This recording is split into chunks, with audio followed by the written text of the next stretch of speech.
You quit? That was like one of the worst days of my life. I was like, she was cool as a cucumber.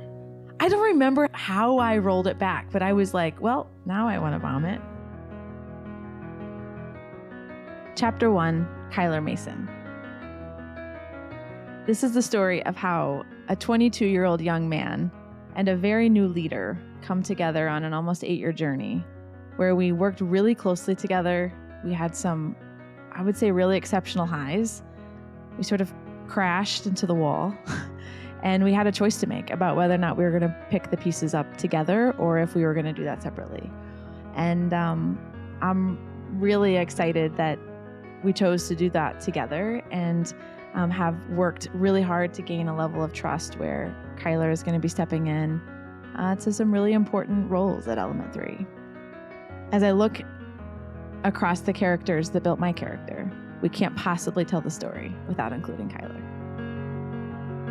These people, these voices, these experiences, they were my mentors. They are the people who helped build and refine and grow me into the leader that I have the opportunity to be today. This is the first 17 years. I don't know what I was thinking. Took a new job at this place I didn't know anything about. And there's no way I was performing well in the first 6 months when I was there. My dad died. It was, I don't know, like months before I started at Element 3. I never thought about this, but she gave me a lot of space to, I don't know, like mourn. Just lost really my best friend. I think that I know she knew I was in an incredible amount of pain. I remember very clearly. We were driving our biggest client and one that had been with Element 3 for a long time. It was my dad's birthday that day, and I'm like crying in the back seat, and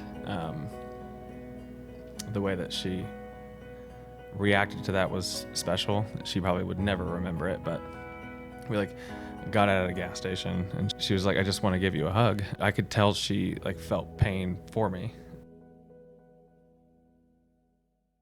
I always believed that we were building something unique. I think that we had this approach to solving problems for our clients that went deeper into understanding the way our clients' business operated and functioned, and we were taking that knowledge and translating it into marketing recommendations that really felt tied to something real. And experiencing that, I think, was a gravitational pull for me to stay and see something through that I thought could become something big. We were generating revenue like we had never before. I think that she was riding this like winning train.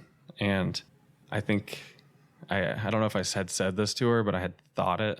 And I was like, this revenue is covering up all of the problems. So we weren't facing the brutal facts. She wasn't as disciplined as she had been in the past about being engaged in making hard decisions all the time, even when you're crushing it. You were hard on me. And I think that was a really important part of my growth. I'm very likable, and that is helpful and also sometimes not helpful. Yeah. Because people want me to like them, but I need also to be told things that I'm not doing right or truths inside the organization. And you were usually the tip of the spear on that. And it was the thing that is your X factor. It's because the values were starting to get to a place where you're like, I can't follow this anymore. Mm-hmm. I think the essence of Kyler is the same. I think his spirit has always been, like, him as a person has always been very mature. I think he's always had a clear understanding of the direction he was headed. Maybe the ingredients of exactly what that was, he was sort of open to some variability, but he's always known the direction. I think that part of what has led me to a place where I trust him so much is that I have seen him over time. You really learn people's behaviors, their character, when you watch over a long period of time. And he's genuinely motivated by being successful simply so that he can enable people around him to do things that are important to them. He's also intrinsically had a high sense of responsibility, like personal responsibility. Does things because he said he would, and only commits to the things. Like his body physically repulses when he says he can't say he's going to do something he's not going to do. That intrinsic sense of responsibility, even when he was like more of a 22-year-old, I'll say punk, not really, but just sort of like not making life decisions his mom would probably prefer on the off time, on the off season. He was always really responsible and was able to like code switch really hard with that. I'm super blessed that Tiffany let me take on responsibilities that probably at times I should never have taken on or wasn't qualified to do. She's just given me a ton of space to experience challenges, fail, learn, and given me room to even self-discover the things that I'm good at, not good at, scared of, all that kind of stuff.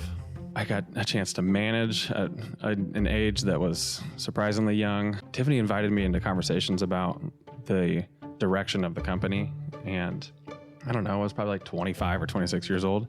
So I don't know if Tiffany would remember this, but I was interviewing with her in her office, and I said, I don't know why I had the balls to do this, but I was like, I'm not going to work here in 5 years. And I think she was like, okay, tell me more. I was like, I'm going to be doing my own thing. I had in my mind that I needed to go get some experience, make a little bit of money, and then go do my own thing. I'm about to hit 9 years in July. So I'm 4 years overdue. I think knowing that I could attract talent like you at 22, create an opportunity for someone who has the vision for their lives, that what success looks like, the expectation of success in their life, to be able to create a career path to keep you, was me proving I didn't just build a company, that I could attract, build, and keep leaders that were worth leading. And I think that became a personal challenge of mine. And in some ways, I think the experiment that I had to run about whether or not I was a leader worth following in people who didn't have to follow me. And so I think that's been the same. I've seen him continue to mature as you just get smarter and wiser and you've been in more situations. But the essence of Kyler, I would say, is more the same than different when we met. I agree. Like, been the same, like, values wise forever. The way you've helped shape me is providing the opportunity and the space for growth and challenges and failure and the ability to, I don't know, find my own boundaries within the like framework of my values. I've just learned that is like the most critical thing. You are smart, but smart without the other pieces of it, I don't know that I could have grown to trust you with as much as I have. And we've seen each other in really high temperature situations. Mm-hmm. And I think we both have walked through those in a way where we feel really proud of the way that we've honored our values first. And I have seen you do that, make good character decisions, even when you didn't have to or nobody was watching, so to speak. And I just think that is important. And like you would get so angry when the work wasn't good, not because we couldn't sell it, but because it's just like viscerally. It just should have been good. I walked in one day, I was like, hey, Tiffany, I think I'm done. And I was like, I'm not quitting today, but I think I just need to be done with this. And I didn't want to like burn any bridges or anything. So at the time I was just like, I'm burnt out. I was so nervous, and I think I cried at the time. But I knew I was like letting her down.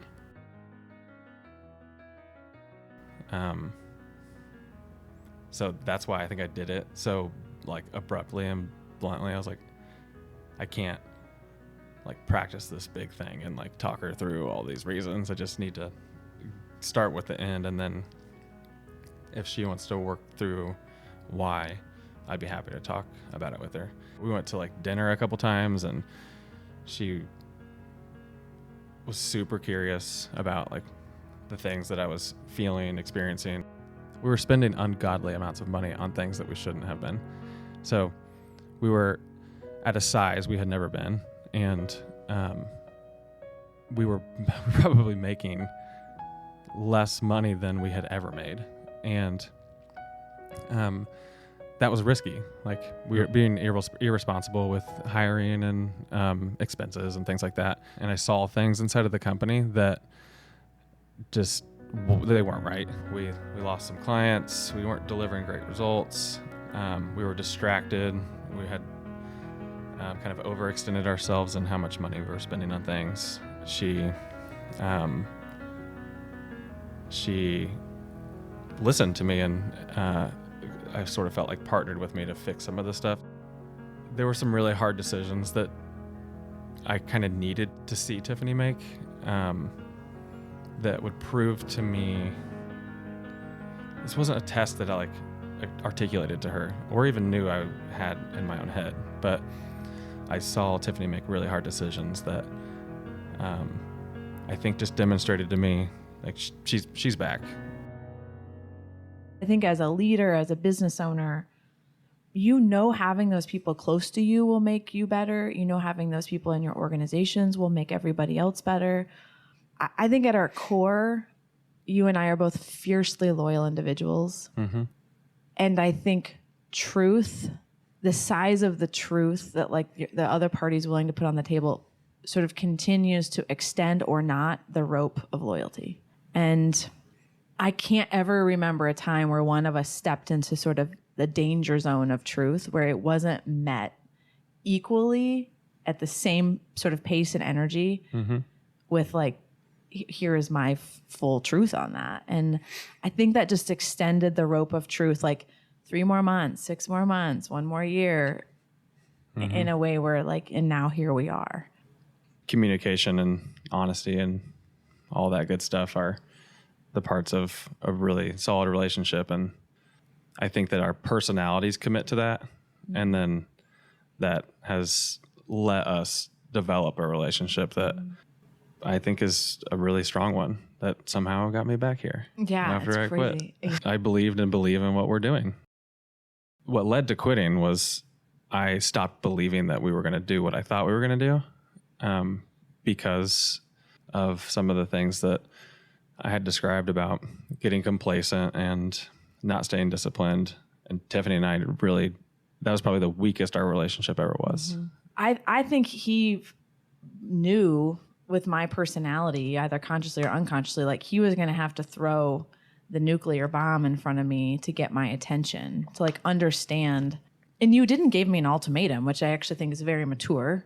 It was like, I can't be part of this. I need to make that decision.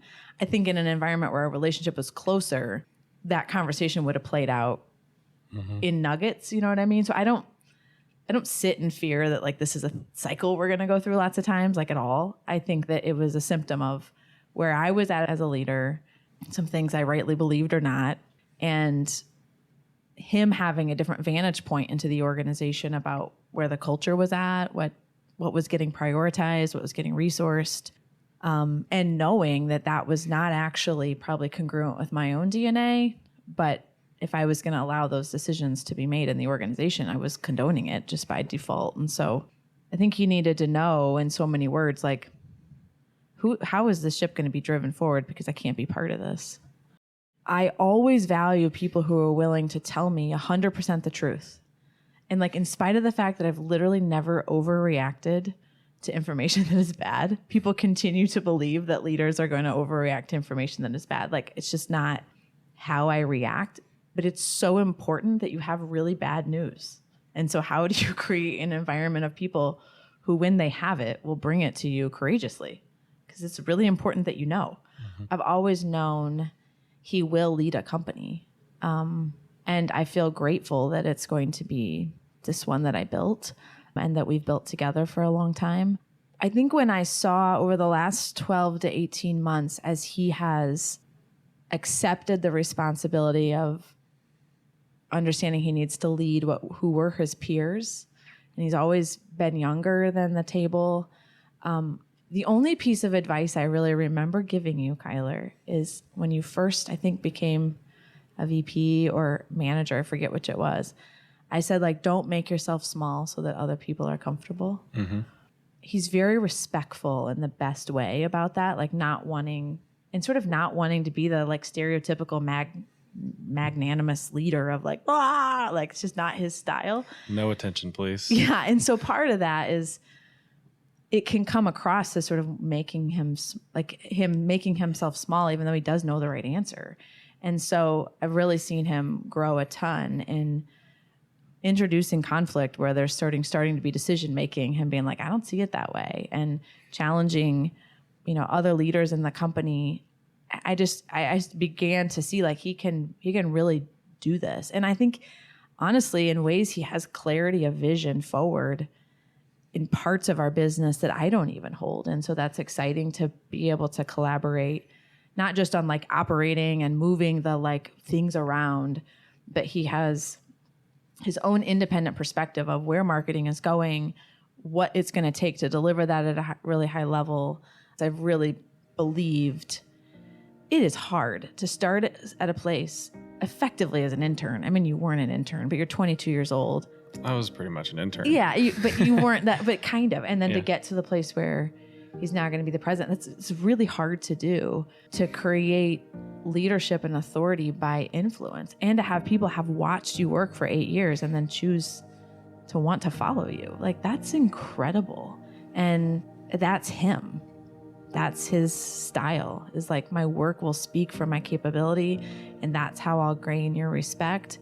And once you respect me, you'll begin to hear me. And once you hear me, you'll start to understand I'm here to make you better. And once you understand that, then you start to invite me into the process. And once you invite me into the process, you understand my vision. And then once you understand my vision, then we can sort of all start rowing in the same direction. It's like his style, it's his formula, and it's very rare. And that's really special.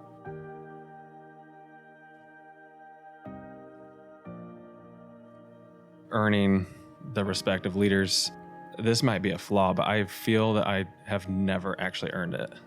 I think that it's always my responsibility to continue to renew it and re-earn it.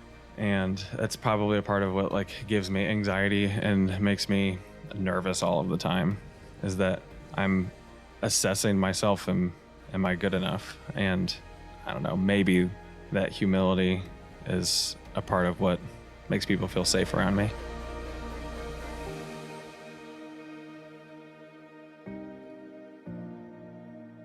I think that my natural bent is to like cheerlead myself to the finish line and like everybody who's following me. And in that world, it can be very fun, but it can be devoid of the brutal facts. And I know working beside Kyler in his like critical first way, and I say that in the best way possible, like we're such an unlikely pair, because I literally am like, you know what we should do? Throw a party. And he's like, you know what we should do? Audit everything we think is great and make it bad. And so it's like, so we just come at it so different. He's a bottom-up thinker. I'm a top-down thinker. Like there's just so many different, we have such complementary ways that we view the world, both visual though, in the way that we learn, which is very helpful in the way that we communicate with each other. We do both externalize as well. That's true.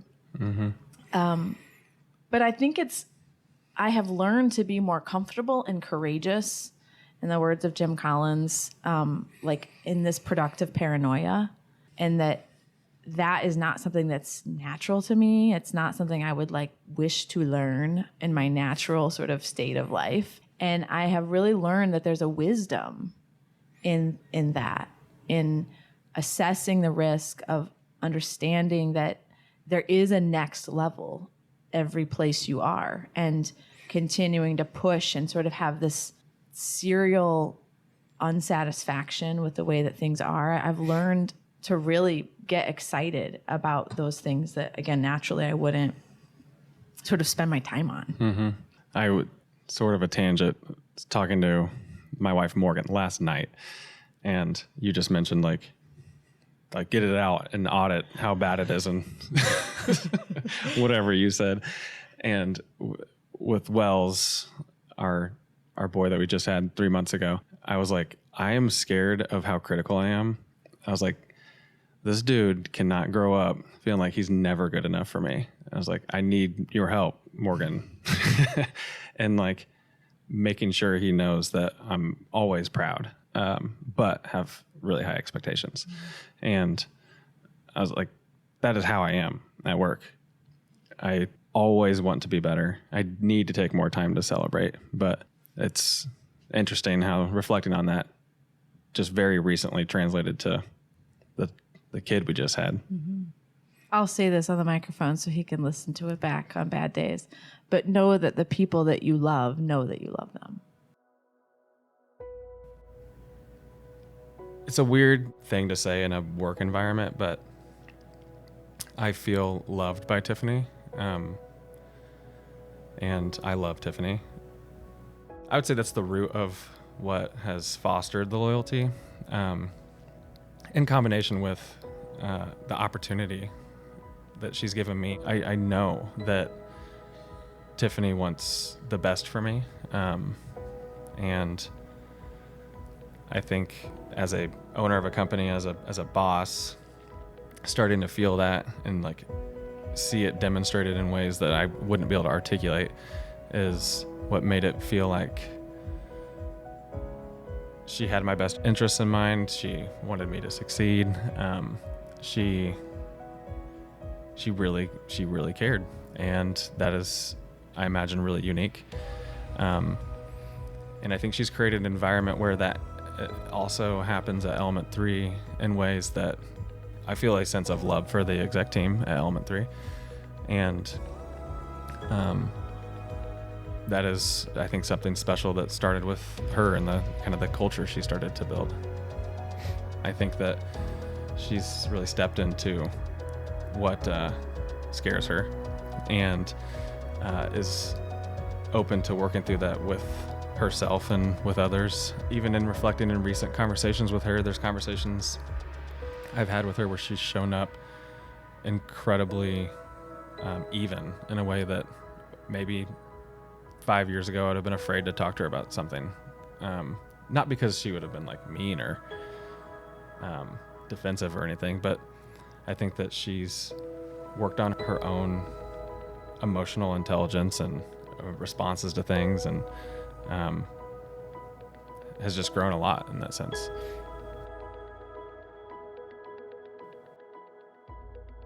It is incredibly important to me that no matter who is leading this company, that it always be from a place of service first.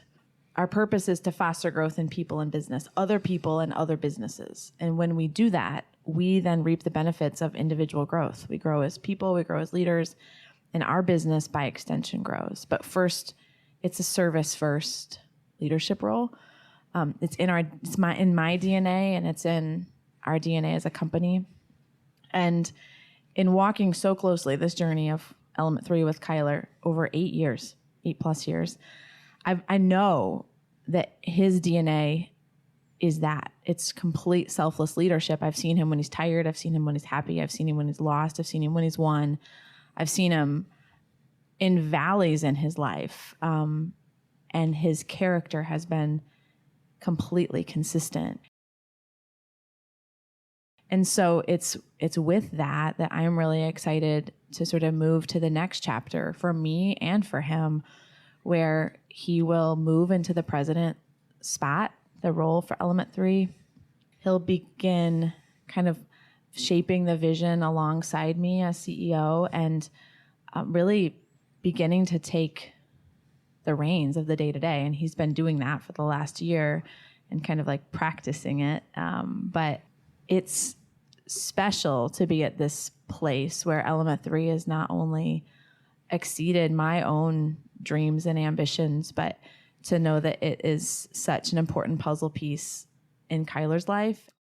When our lives are peaceful and there's so much that happens to us, that if we can keep life simple, the things that we can control, then we have energy for the things that really matter. So I feel really proud of this moment personally.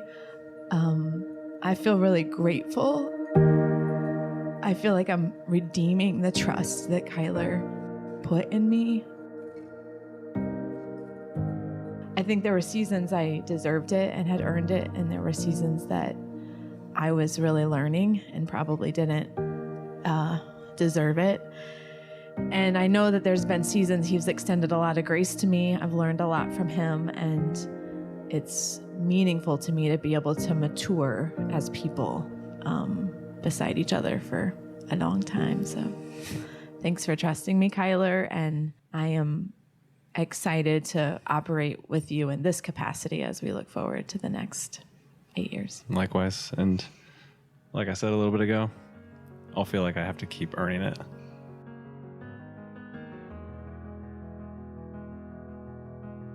Next time on the first 17 years. I think Tiffany always saw a big world, no matter where she went. Everyone was included. Everything was possible. Chapter 2, John and Wendy Schwab, Mom and Dad. She just always had these big ideas. I think in that moment, I realized I had the ability to communicate powerfully to a room of people the thing that I had felt and experienced. And like we had a shared moment as a result of that. That's when I knew what was really in her. There was no fear, no hesitation at all. It was like, this is my moment and I'm going to take it. I hope each of these conversations are a reminder to stop and thank the mentors in your own life, the people who have helped us each unpack life and just live the journey much more fully. If you want more of this content, please subscribe to Scared Confident, please, and share it with a friend. And if you want more sort of inside track, follow along on Instagram. We share a lot there. Thanks for listening.